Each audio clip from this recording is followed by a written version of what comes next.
नमस्कार, मैं हूं कुमार गजेंद्र। जनपद ऑन द स्पॉट में आपका स्वागत है। हमारे एक दूसरे social media platform podcast with Kumar Gajendra में भी आपका स्वागत है। हम आपको ये बताना चाहते हैं कि हमने पहले भी आपको कहा था कि दिल्ली के मुख्यमंत्री अरविंद केजरीवाल अदालत के सामने किसी भी रूप में पेश नहीं होंगे और इसके अलावा वो ईडी के सामने भी पेश नहीं होने वाले हैं। आज देखा जाए तो ईडी के छठे सम्मन को भी अरविंद केजरीवाल ने अवॉइड कर दिया। उन्होंने नजरअंदाज कर दिया और सबसे बड़ी बात यह है कि उन्होंने ईडी की औकात बता दी कि अरविंद केजरीवाल के सामने ईडी की कोई औकात नहीं है। ईडी के जो छठा सम्मन था उसके आज आज उसकी तारीख थी जिसमें कि अरविंद केजरीवाल किसी भी रूप में छठे सम्मन पे भी पेश नहीं हुए। इस मामले को देखते हुए, इस सारी कवायद को देखते हुए, जिस तरीके से अरविंद केजरीवाल एक्ट कर रहे हैं उसको देखते हुए आज अरविंद केजरीवाल के खिलाफ ईडी ने अदालत के अंदर शिकायत दर्ज कराई है। ईडी ने कहा है कि छठी बार उन्होंने सम्मन भेजकर अरविंद केजरीवाल को बुलाया था, जिससे कि ईडी किसी भी तरीके से अरविंद केजरीवाल ईडी के सामने पेश नहीं हो रहे थे और ईडी ने इसी बात को लेकर भारतीय दंड संहिता की धारा 174 के खिलाफ 74 के तहत दायर शिकायत में श्री केजरीवाल को जारी किए गए शुरुआती 3 सम्मनों पर उन्हें जानबूझकर इसकी अवज्ञा करने का नोटिस हवाला देते हुए ये शिकायत दर्ज कराई है। इस बीच आपने दोहराया कि केजरीवाल को भेजे गए सम्मन गैरकानूनी थे। उन्होंने कहा कि मामला अदालत में है, इसलिए एजेंसी को केजरीवाल को बार-बार सम्मन भेजने की बजाय अदालत के फैसले का इंतजार करना चाहिए। ईडी ने 14 फरवरी को केजरीवाल को छठा सम्मन जारी किया था और आज पेश होने का निर्देश दिया था, लेकिन 17 फरवरी को राव रेवेन्यू अदालत ने दिल्ली के मुख्यमंत्री को 16 मार्च तक के लिए ईडी के सम्मन पर अदालत में व्यक्तिगत रूप से पेश होने के लिए छूट दे दी थी। इसी मामले का फायदा उठा रहे अरविंद केजरीवाल और अदालत में वीडियो कॉन्फ्रेंसिंग के जरिए जब वो पेश हुए तो उन्हें 16 मार्च तक का टाइम दे दिया था।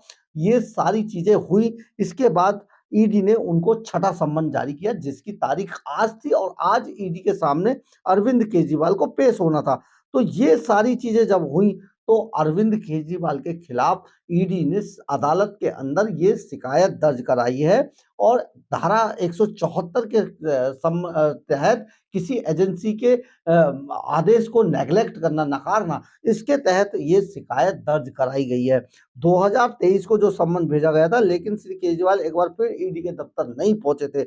इस घटनाक्रम पर प्रतिक्रिया देते हुए दिल्ली भारतीय जनता पार्टी के अध्यक्ष वीरेंद्र सचदेवा ने कहा कि केजरीवाल जिस समय समन को गैर कानूनी बता रहे हैं, उसे आईपीसी की धारा 174 के तहत अदालत ने माना कि सम्मन सही है। यानी कि जब अदालत ने इसको कहा, ये बार-बार उसको केजरीवाल एंड कंपनी उस सम्मन को गलत बता रही थी, लेकिन जब अदालत ने ये कहा कि ये सम्मन सही है, तो उन्हें सम्मन का सम्मान करना चाहिए था और ईडी के सामने होना चाहिए था। लेकिन अरविंद केजरीवाल किसी भी तरीके से ईडी के सामने पेश नहीं हो रहे हैं। सम्मन को अवैध बताना अदालत की अवमानना है, ये भी भारतीय जनता पार्टी ने कहा।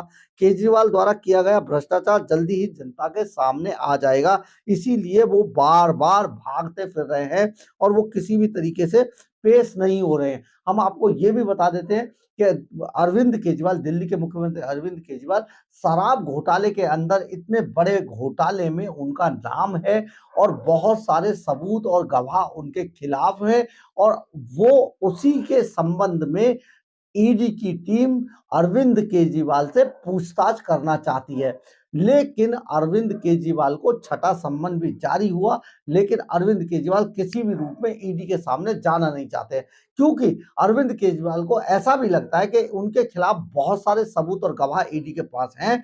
सुप्रीम कोर्ट ने पहले ही कह दिया है कि उस मामले में 338 करोड़ रुपए की मनी ट्रेल है जो मनीष सिसोदिया के खिलाफ है और मनीष सिसोदिया और संजय सिंह जो शराब घोटाले के अंदर तिहाड़ जेल के अंदर बैठे हैं, उनके खिलाफ बहुत पुख्ता सबूत ईडी ने कोर्ट के सामने रखे हैं, जिन्हें देखते हुए ईडी इन दोनों ही नेताओं को जमानत नहीं दे रही है।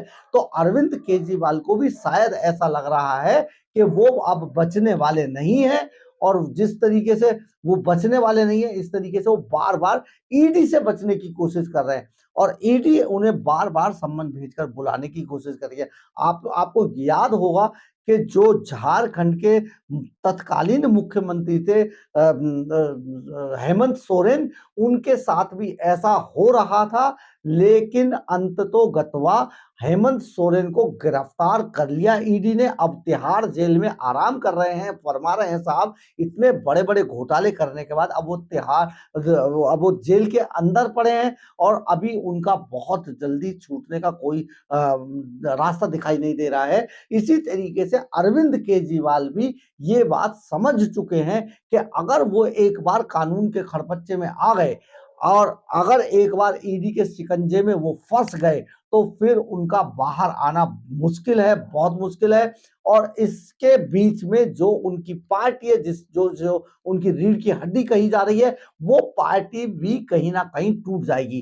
एक एक बात तो ये भी है कि अरविंद केजरीवाल पहले ही भारतीय जनता पार्टी पर पार्टी को तोड़ने का ये जो तुर्रा है वो उछाल चुके हैं, जिसमें कोई दम नहीं था।